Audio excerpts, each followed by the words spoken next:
Good afternoon, and thank you for joining us. My name is Tina Tebow, and I will be your moderator for this afternoon's news conference. Joining us today, the Honourable Stephen McNeil, Premier of the Province of Nova Scotia, and Dr. Robert Strang, Chief Medical Officer of Health for Nova Scotia. Go ahead, Premier. Thank you, Tina, and welcome and good afternoon, everyone. Dr. Strang and I are excited to be back to see you. This has been a long weekend and a difficult weekend on Nova Scotia when it comes to the number of cases of COVID-19, and Dr. Strang will give you an update. Thank you, Premier. Today we're announcing 26 new cases of COVID-19, bringing the total number of confirmed cases in Nova Scotia to 262. There are currently 6 individuals in hospital, and I'm pleased to tell you that 52 people have now recovered and their cases of COVID-19 can be considered resolved. Overall, most of our cases have been connected to travel or a known case, but we now know that this disease is in our communities. That's why we're adjusting our testing strategy.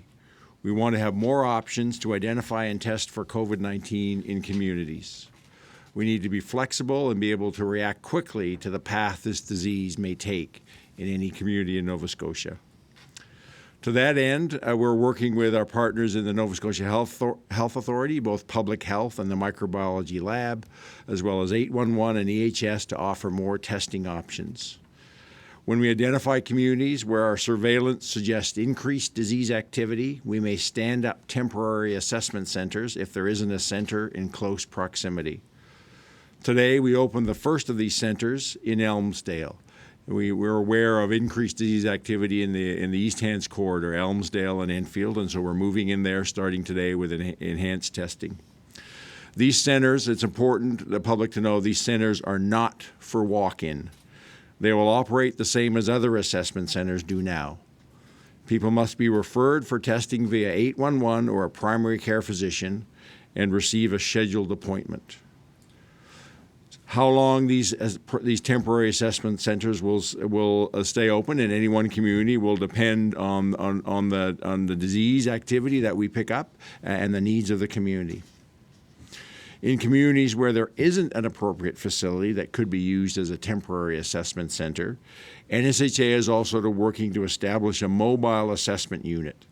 This would be a portable unit in a large truck that could be brought into communities temporarily to do screening and testing. EHS also has 2 mobile units in two SUVs staffed by paramedics who have been trained to do at-home testing. These will be used in situations where there are people who have mobility issues and cannot get to an assessment center, or in situations where there's a group of people where testing needs to be done, for instance, in a long-term care facility. There'll be each of these mobile units, there'll be one in HRM and one in CBRM, and a decision on the use of these units and where to deploy them will be made in discussion between Public Health, 811, and EHS on a situation-by-situation basis. I'm also very happy to report that as of tomorrow, the lab will be operating 24/7. This will allow them to process well over 1,000 tests a day if necessary. I want to take a moment to thank everybody involved in developing and standing up these testing options. A lot of people have worked long hours very quickly to work through all the details of how all these different testing options will work. And it's a testament to our ability to work as a single health system that all these various parts of our system have come together with a sense of urgency and working extremely collaboratively. So I want to thank everybody involved for those. I also want to talk to employers today. As we get more cases, workplaces all over the province are being impacted. From what I'm hearing and from my medical officer of health colleagues, that employers are taking this very seriously and following public health advice. But I want to take a moment just to clarify how public health follow-up works and how workplaces will or will not be involved as necessary. When someone tests positive, all of their close contacts are notified by public health. If a workplace is involved, public health will work with the employer and the employees to identify and manage people who would meet criteria to be considered to be close contacts, as well as giving advice on any special measures such as cleaning that's necessary for the workplace. If a workplace isn't notified, even though one of their employees may have been identified as a case or a close contact somewhere else in the community, that means there's no exposure in the workplace and employees can continue to go to work as usual and normal. We are seeing some circumstances where a workplace goes frankly into chaos and shuts down simply because one of their employees has been even suspected and is of COVID and going in for testing. If a workplace is impacted, employers and employees will hear from local public health, and public health will give appropriate and necessary guidance. It would be a rare circumstance for public health to advise shutting a business down completely. I recognize that some employers may feel more comfortable making that decision. That is your choice. But as we've said many times, it's also important that businesses who can stay open do. Last week, we launched a new tool for employers and businesses who have questions about whether or not they can remain open and what they need to do to stay open under the orders under the Health Protection Act. That website's been widely used. In the first week, it's had almost 10,000 visits. If you're an employer and have questions, that website is a great place to start.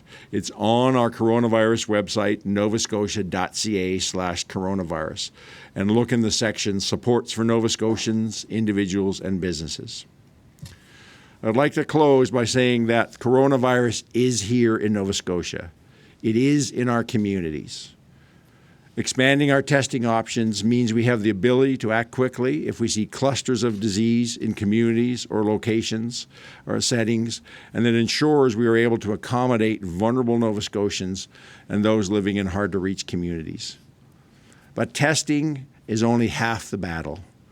We can't be fooled that simply knowing how many people have the virus and getting them to self-isolate will completely slow this virus down. We have to continue with the public health measures, keeping physical distance, only gathering in groups of more than 5 if absolutely necessary. You've heard the Premier on Friday, stay the blazes home, and that's really important. And I want to unpackage that a little bit because I'm hearing, even this weekend, of a number of situations that people, even though most Nova Scotians are getting it, and some Nova Scotians are not getting it. The first is about shopping. It's important that people do essential shopping only. Now's the time to do online shopping as much as you can. And if you do, as essential shopping is gas, groceries, going to the pharmacy. Please plan ahead. This is not the time to say, oh, I need 4 things at the grocery store and I'm just going to pop down. Make a plan. You should not go shopping more than once a week. Some people are even doing it twice a week. Work together as communities. I know my household, my wife is working as a group of 7 homes that are sharing the load for shopping. So one of them who has taken the job and says, I go to Costco every week or every 2 weeks. And by email, they say, who else needs some things from Costco? So one person shopping is actually shopping at one location for 7 households. Think about how you can support each other and be creative to minimize the number of people going in and out of stores. I'm also hearing a lot about people, questions come to me, can I just drive for socializing? Now is not the time to be going out and about our communities unless it's necessary. Like the Premier has said, walk for exercise, not to socialize. Please, now is not the time to drive just to socialize. You may think that it's okay just getting in your car and driving about, but the fewer people we have on the roads means fewer trips to gas stations. It also means that there's a less chance of an accident, and we have to have our healthcare system, which is stressed right now, deal with people that may be injured in a motor vehicle crash. Along with that, we're still here. Lots and lots of people are using online, I'll call it flea marketing, Kijiji and Facebook online market.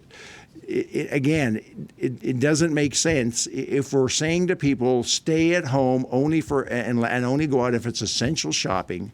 Now is not the time. I know lots of people are using the time at home to do spring cleaning and put things online, but now is not the time to drive around. Even if you say, I'm going to pay you electronically and pick it up at the top of your driveway, people's hands have been on those things that you're picking up. You're still going out doing non-essential driving. We need to be able to stay at home as much as we can, only go out and about beyond just walking in our communities if necessary. The last piece, as the weather gets nicer, we have more and more people that may be thinking about either they can start to go to their cottage if their cottage is a year-round cottage, or starting to go and open up their cottage. Again, now is not the time to do unnecessary driving and trips. You may think that you're going from one home to another and you're taking your groceries with you.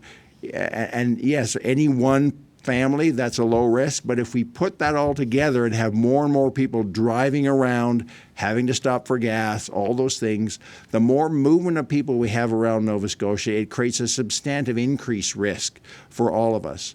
So what may be a low risk for one family can lead to a large risk for all Nova Scotians if lots of people are doing it. So if you have a cottage and it's year-round, choose one place or the other. Go there and stay there. Make that your home. Don't go back and forth between multiple residences. You're going to have to leave your cottage. If it's not open yet, you're going to have to wait.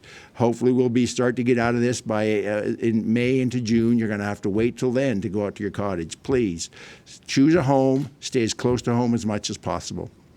I was telling the Premier, I was reading a paper in the last few days that based on some modeling that showed that it needs at least 80% of the population to strictly stick with public health measures for those measures to actually have the impact that we need to have to decrease transmission of the disease. And if you have more than 80%, you get better, stronger and stronger effects. But all it takes is a slip down to 70% of the population adhering to public health measures and 30% not, and you have no effect at all of the public health measures. The message is that all Nova Scotians, every single Nova Scotian needs to do their part. It doesn't take very many of us to not doing what we need to do, and then the hard work that everybody else is doing and the pain and sacrifice that everybody's doing is for naught. So please, every Nova Scotian, do your part. Don't think about yourself. Think about your community. Look after one another, but put everybody else in your community first ahead of yourself. Thank you, Dr. Strang. That paper identifies that we are all in this together, and the only way out of it is if we all do our part and follow the rules. Tina. So we'll take questions now from reporters on the line. Again, we will take questions in the allotted time that we have. We'll start with Alexa McLean from Global. Go ahead, Alexa. Good afternoon. I'm wondering what technology is used to determine which regions require these temporary assessment centers, and how can the general public use this information to help lessen the burden on public health and slow community spread? So we're looking at that. We know the location. We take the location of where testing is happening, and from our assessment centers, as well as we follow up contacts, and we look at that from a local geography level. We need to think about carefully about how we make that public. We have to be careful about disclosing health information on any individual. We also have to be careful about stigmatizing and labeling communities. So if we say this community acts, has an increased risk, that can potentially draw some negative attention to that community. But I'm also concerned that by focusing on one community versus another very strongly in a public way, that we actually gives a false sense of a false sense of reassurance for other Nova Scotian communities. Nova Scotians need to understand that everybody is at risk. We all need to play our part, and that there's the potential for COVID-19 in every community.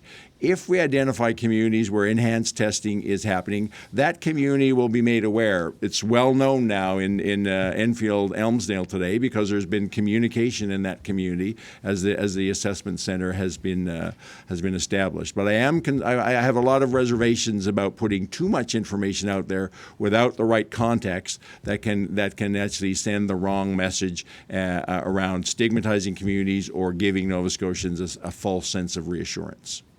Go ahead, Alexa, if you have a follow-up question. Yes, Tina, thank you. Heard today from the IWK that there was COVID-19 exposure there. Several staff are now directed to self-isolate. I'm wondering what strategy is in place to manage healthcare staff shortages when more frontline people get exposed to the virus and ultimately have to self-isolate? So both our health authority as well as EHS, the continuing care sector, have been supported by public health, giving them good public health advice for their occupational health issues around how to manage people or healthcare workers who are exposed or if they're a case. There's no doubt that one of the challenges that COVID-19 is and will present to our healthcare system is how do we maintain essential healthcare services when there are healthcare workers who are going to need to be off work, whether they're being infected or whether they're a contact that can't come to work. There are strategies that, if absolutely necessary, that healthcare workers who have been identified as contacts could come to work with certain strict precautions in place. Those are steps of last resort, but we have those identified if necessary. But again, this is all about how do we protect healthcare workers? Well, if we all do what we've been told and asked to do, it minimizes the chance for healthcare workers to be exposed in their community. And then, because we need healthcare workers to go to work, if they're exposed in their community, then there's possible they're going to bring that into the workplace. So let's help our healthcare workers out, so we can all receive the health care that we need by minimizing the chance of them being exposed in their community, and frankly, minimizing the chance of them being exposed when they put themselves at risk by being willing to look after us if any of us are sick with COVID-19 or any other health care need. Next, we'll go to CTV's Nick Moore. Go ahead, Nick. All right, thank you.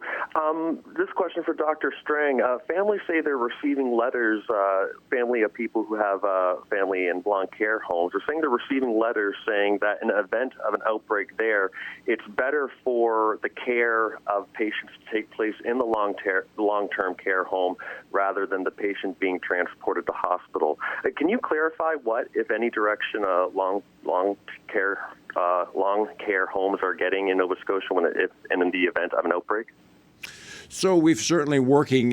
I agree with that. It's absolutely one of the things we're trying to do is minimize the flow of people across the health system. So we've been trying to get people who are looking for a long-term care bed out of hospital as much as we can, and we've made them a priority to get them into long-term care facilities. And we're supporting long-term care facilities with plans that if they have a resident who becomes sick, as much as we can, how do we actually keep them in that facility? So we're not taking them, transferring them, exposing more healthcare workers during the transfer, and potentially bringing COVID-19 into a hospital. If somebody absolutely is critically ill and needs the support of an acute care hospital, they will get that. One of the things we're also, however, encouraging, and I think this is an important but difficult message for families to hear, if your relative or a parent is in a long-term care facility, does not have an advanced care directive, so very clear instructions about what the family and that individual wants to have done if that person is critically ill. And many families have these in place, and they really say this is the level of intervention we want to have, and we don't want to go beyond that. That needs to be clearly spelled out. Now is the time for all families with a relative in a long-term care facility to make sure that they have that conversation with their relative, or if the relative is not competent to do that, who's legally designated to make those decisions, have an advanced care directive in place. Because quite frankly, that will help if there's no advanced care directive, the healthcare system has no option but to give the highest level of care possible. That may often be not what the family wants. But it's important that you have those advanced care directives in place to help residents get the appropriate and what's level of care and the level of care they wish for, and not go beyond that. Go ahead, Nick, if you have a follow-up question. Thank you, Dr. Strang. And my second question would be for Premier McNeil. It's been another weekend, and we have another weekend of people being ticketed for not staying in their homes. I'm just wondering if this changes anything in your mind about how to go forward in terms of trying to enforce that policy. Well, we're going to continue to remind Nova Scotians that in order for us to find our way out of this pandemic, it will require all of us to stay home. We have seen people continue to ignore that order. I was pleased to hear, but surprised, law enforcement had to issue the number of tickets they were issuing this weekend. And if required, we'll step up enforcement. This is something that will require all of us to do our part, and for those reckless and selfish few who aren't, we'll continue to have law enforcement to force you to do your part. Next, we'll go to Shayna Luck from CBC. Go ahead, Shayna. Good afternoon. First question to Dr. Strang. Just regarding, we're hearing about number of exposures of healthcare workers, Shannock's locations, the Aberdeen Hospital, the IWK, and you also mentioned, of course, the new mobile testing by EHS. So given all of that, I'm wondering if you could explain what, if any, precautions are being taken to keep staff who treat COVID patients separate from the rest of the healthcare system. So we're working with, and certainly in our continuing care sector, as much as possible. What we're putting in place is that, as much as possible, staff don't work in multiple facilities or with multiple organizations. That can present some challenges staffing-wise. But we're trying to minimize the number of facilities that one individual would work in. We're also working with facilities that if a healthcare worker if a resident or residents become ill, that then they get cohorted and separated from the rest of the residents. And part of that would then be having a specific group of workers, if possible, who only work with those ill residents, and they're not going between ill and well residents to minimize the chance of them spreading the disease. The same thing in our acute care hospitals. People are much are well aware of the need for them to closely monitor their symptoms, to not come to work if they're feeling unwell in any way. We've increased the capacity in occupational health. NSHA now has a 1-800 line for workers that are, and it's not just NSHA, but anybody who NSHA, IWK, long-term care facilities, EHS, if they have concerns and they feel they're unwell, and then they can call that line and get direction, and they can get directed in for testing as necessary. So a lot of steps are in place to try to minimize the chance of healthcare workers bringing COVID into healthcare facilities.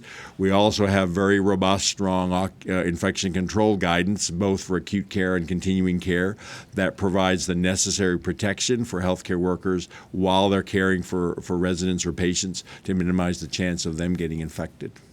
Go ahead, Shayna, if you have a follow-up. Thank you. Yes, for the Premier.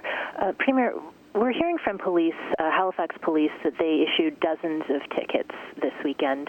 We know they have wide powers to ticket, even arrest people. So I'm wondering, what commitment will you make to ensure this doesn't disproportionately affect people who are Black, Indigenous, homeless, mentally ill, new immigrants, otherwise marginalized? I'm just wondering what commitment you can make there. Well, the virus doesn't discriminate. The virus is after all of us. Quite frankly, we have to assume all of us are carrying the virus. Regardless of which community you come from, how long you've been here, is irrelevant. The reality is each of us have to stay home. And law enforcement has a responsibility for those who choose not to enforce the law. and we expect them to enforce the law, regardless of who it is who is on the streets ignoring the public health order. Next, we'll go to Devin Stevens from all Nova Scotia. Go ahead, Devin. Hi, Premier. I'm just wondering if you have any clarity on when people will be able to apply for the programs you announced last week. Are we looking at Monday or Tuesday? And also wondering, as strange as it is to think about it, Friday is a holiday, and I'm just wondering if that's going to impact the province's ability to get those checks out this week as planned. It should be up on our website tomorrow. We'll start that processing this week. They'll continue right through the weekend processing applications. We'll continue to get them out as quick as possible. It's our hope that, and particularly those that will be direct deposit, they'll see those towards the end of next week. But you raise a very important issue, which is we are coming up to a long weekend, one that'll be 4 days, and we've seen what's happened in the last number of weekends.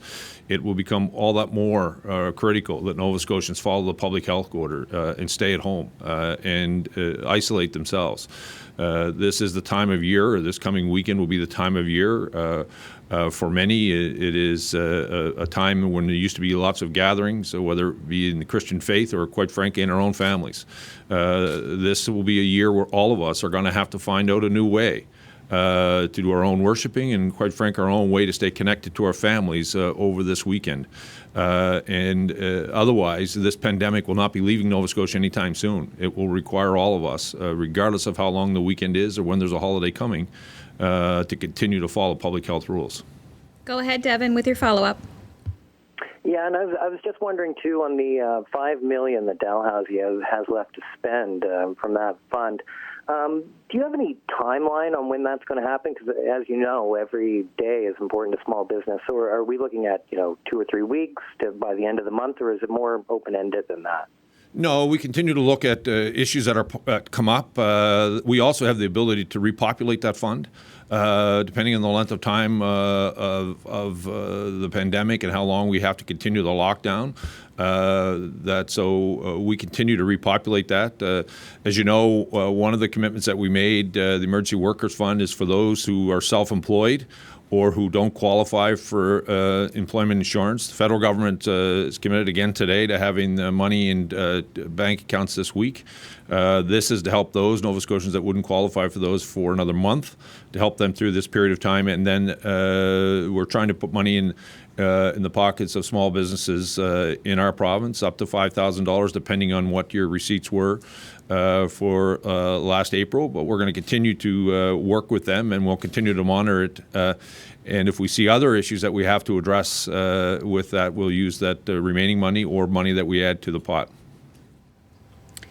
Next, we'll go to Paul Wildinat from Radio-Canada.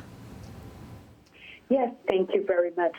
So I have a question for Dr. Strang. I just want to know that how concerned are you at this point, because we are announcing more cases in nursing home. Yesterday, there was a Shanex who said that employees in Halifax and Dormont location contracted COVID-19. So how are you concerned for residents in nursing homes right now?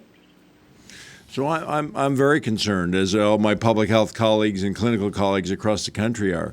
This is a very serious disease in the elderly, especially the frail elderly, who are the majority of people in our long-term care facilities. You just have to look around Canada and across the world to see what impact this could have. We are taking the steps that we can take to protect residents as best we can. But we have to have people from communities going in and providing care. So it is concerning. But frankly, I come back to my messages earlier. It's incumbent on all of us to we can enhance testing and be looking for cases more, and we're doing that. But that's only half of the picture. The other half is what all of us have to do together. how do we protect our seniors, our most vulnerable in our communities and our long-term care facilities? We protect them by minimizing the spread in our communities, by minimizing a chance that the healthcare worker who will still go to work willingly to look after those residents doesn't unnecessarily or unknowingly take that virus into a long-term care facility. All of us, every single Nova Scotian, has to work together to protect each other and especially protect those who are most vulnerable for getting severely ill and dying from this disease. It's a call for all of us to do what's necessary.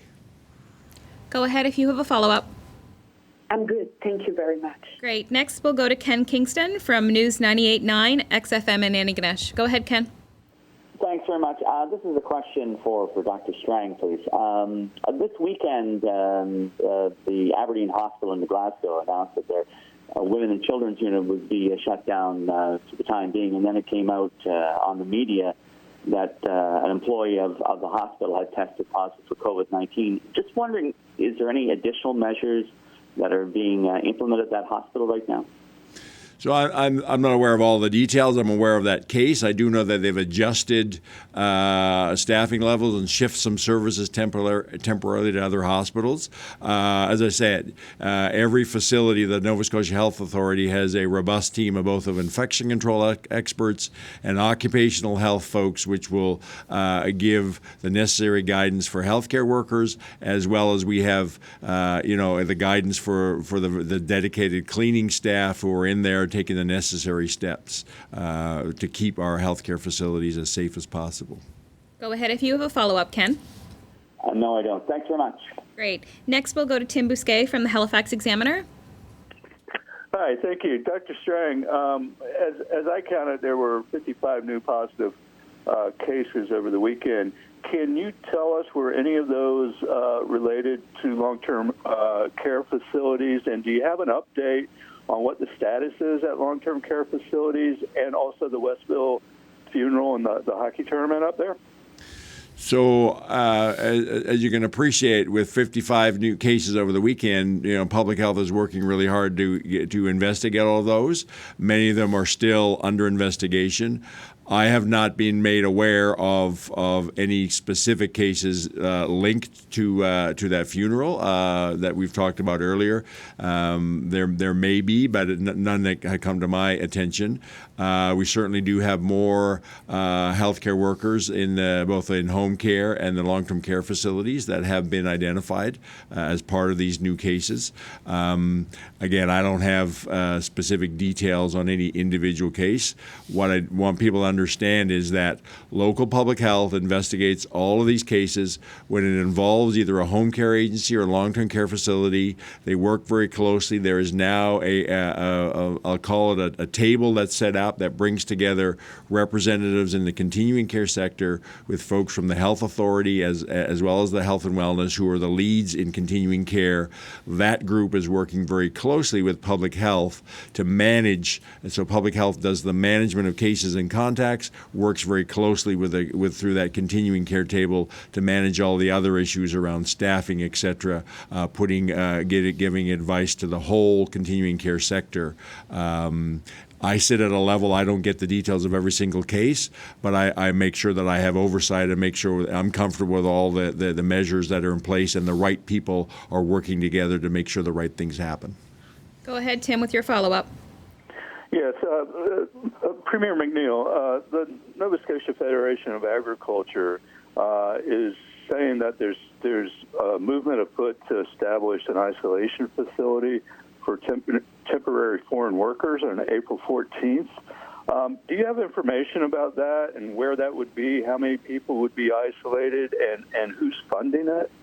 No, I don't. I do know that the Prime Minister said as recently as this morning that temporary foreign workers that would be, which are an important part of the delivery of food across our country, would be coming into Canada at some point, but they would have to follow all the public health rules of 14 days of self-isolation and all of that. So that would be happening at the national level. My recommendation in the conversation would be that if they're going to isolate, they need to do it at their final destination, because I can clearly tell you that if someone comes into Canada and is isolated in another Canadian province, when they enter into Nova Scotia, they will have to self-isolate here again.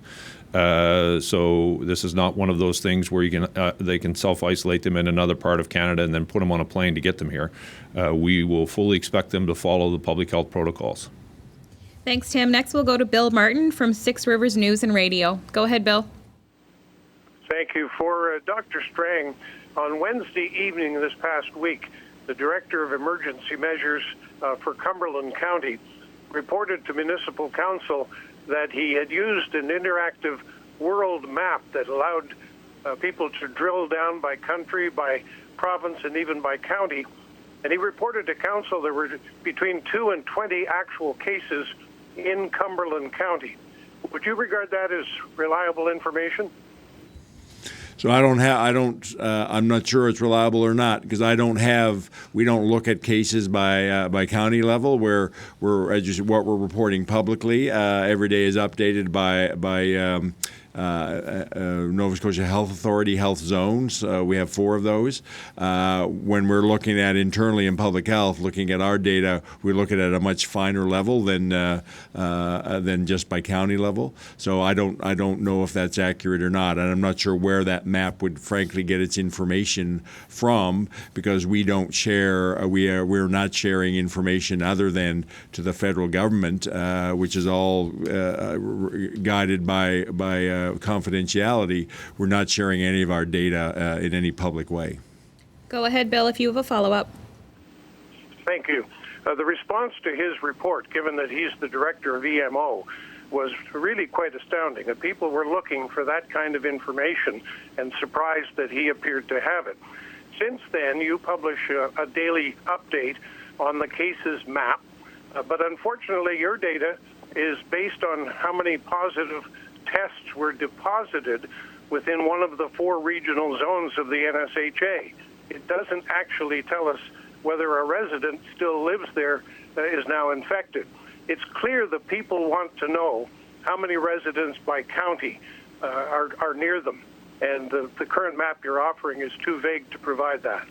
So I come back to my comments earlier that we can look at that, and I'll take this back, but I have some reservations about that we got to respect, especially when we in some communities there may be very small numbers, that we are actually disclosing somebody's personal health information by drilling down too fine, even by county level.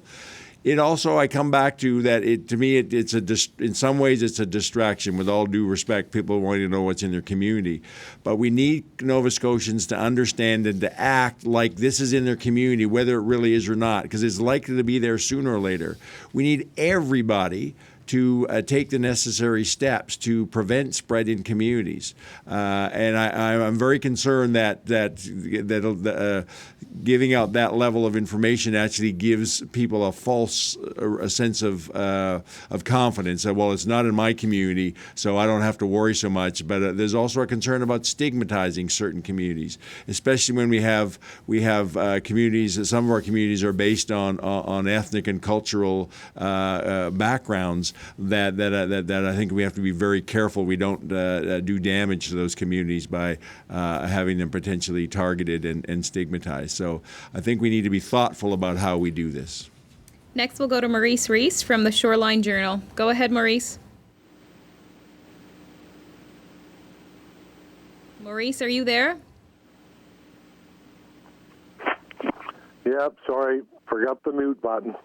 Mr. Premier, you and your entire team are doing a great job keeping people informed. My concern is in looking ahead as we get closer to summer, what directions or additional guidelines might you be bringing forward to tourism operators in the rural areas, such as bed and breakfast, gift shops, antique shops, etc.? Well, thanks very much, first of all, Maurice, for your comments about the team and Dr. Strang. We will continue to work with public health for whether or not we will require additional measures in terms of tightening down if the virus continues to spread in community. And at the same time, we will work with our small business owners across the province to look at initiatives of how we can best support them. What we're attempting to do is to look at what the national programs are doing and then finding out where are their gaps. And we as a province are trying to fill in the gaps that might be associated with whether it's small business or individuals. And we'll continue to do that.